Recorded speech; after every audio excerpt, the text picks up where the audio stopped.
Spencer Confidential is a 2020 action movie directed by Peter Berg, starring Winston Duke and Marky Mark, but no Funky Bunch. Now, this is a Netflix exclusive movie, and the marketing for it's actually pretty smart because Post Malone's in it. So all the screenshots and posters for the movie on Netflix are just of his face. I'm like, that's an easy way to get how many fans of his to watch the movie. I mean, it's that aspect of it's pretty genius. When I first saw this, the trailer for this movie, I was a little, not skeptical, but like when it seemed fairly cliche because how the trailer presents it is that Mark Wahlberg plays a cop and that he's wrongfully accused and he's in prison for like 5 years, and he comes out and he wants to uncover this mass conspiracy that sent him away. So he gets help from Alan Arkin and Winston Duke, and Post Malone has something to do with it. Now, what the movie's actually about is that, yes, Mark Wahlberg goes to prison, but it's for something like he completely did. He beat up his commanding officer, and he pleads guilty for it, and he goes away, and he comes out, and then he kind of stumbles upon this conspiracy that involves dirty cops. And I feel, I don't know, I kind of liked how they purposely did that. So, like, I went in thinking, like, okay, he's going to be like this disgraced cop, and then by the end, he's going to win all this, clear his name, and everybody's going to like him again. That's not really what this movie does.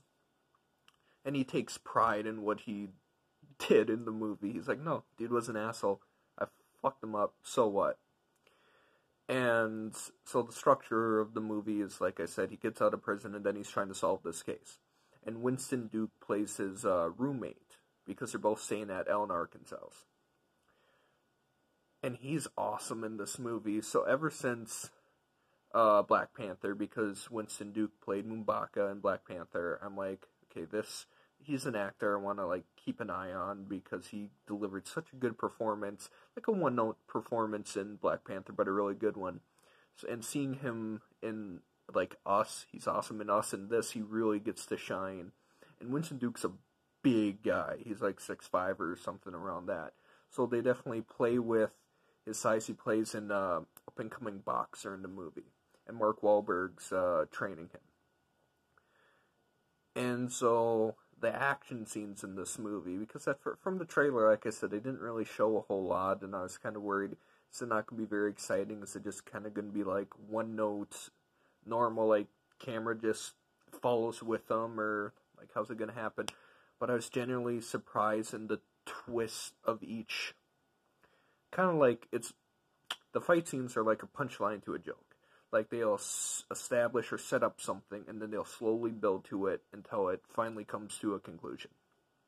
And that I really enjoyed. And the final action scene did not disappoint. I was so impressed and happy with it.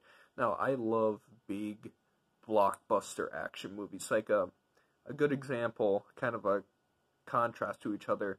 Last year, we got Six Underground, which is huge, big, grand scale, over-the-top, Mountain Dew, pumping vulgarity of a movie. And it's awesome. Like, I do like that movie. But then you have Spencer Confidential, which is just a very simple story. But the action, it's not simple action. It does build up. Like, the final fight in the movie has good build-up and payoff to what ends up happening. And the mystery is a good mystery, because, like, you're not sure who's who or, like, how it's gonna end up. The characters are very likable and enjoyable. Okay, now with Post Malone in the movie, he's not in it for very long. It's basically an extended cameo, and this character is just exposition, but they just needed a notable face for it. So, you pick with someone who's popular, like, I get it. I really have no problem with him being in the movie. They don't use any of his music, so that's a plus, I guess.